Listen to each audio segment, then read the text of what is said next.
কেউ একজন ইংরেজি ভাষায় এক্সপার্ট হতে চায়, অথচ সে ডাব্লিউএস ওয়ার্ডের ব্যবহার জানেন না। এমন প্রতিটি মানুষের জন্য ইংরেজি ভাষায় এক্সপার্ট হওয়া প্রায় অনিশ্চিত। চলুন আজকে চমৎকার দুটি ডাব্লিউএস ওয়ার্ড নিয়ে কথা বলবো। এর মধ্যে একটি হচ্ছে হু আর একটি হচ্ছে হুম। এই হু এবং হুম নিয়ে অসংখ্য মানুষের ঘুম হারাম। সেই হারামের ঘুমকে আরামে পরিণত করার জন্য আমাদের 10 সেকেন্ডসের একটা স্ট্র্যাটেজি যথেষ্ট। চলুন না জেনে নেই সেই স্ট্র্যাটেজিটা কি। ধরুন হু এবং হুম এই দুইটার ব্যবহার যদি কেউ ভালোভাবে জানতে চায়, তাকে বুঝতে হবে হু সমান সমান সাবজেক্ট এবং হুম সমান সমান অবজেক্ট।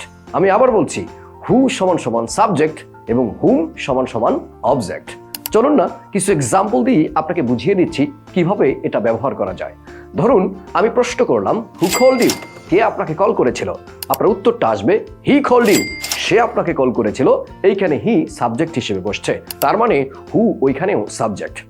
এবার আসুন আমি যদি আরেকটি কোয়েশ্চেন করি, হু ইজ টিচিং ইংলিশ? তাহলে অ্যান্সার হবে হি ইজ টিচিং ইংলিশ।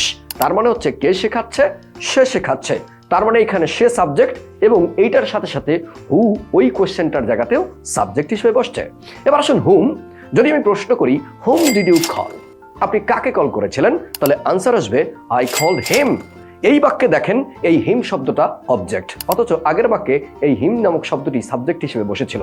যেহেতু এটা হিমটা অবজেক্ট হিসেবে বসছে, তাই এখানে হুমটাও অবজেক্ট। এবার ধরুন আরেকটি কোশ্চেন যদি আমি আপনাদেরকে করি, হুম ডিড ইউ ইনভাইট? আপনি কাকে দাওয়াত দিয়েছিলেন?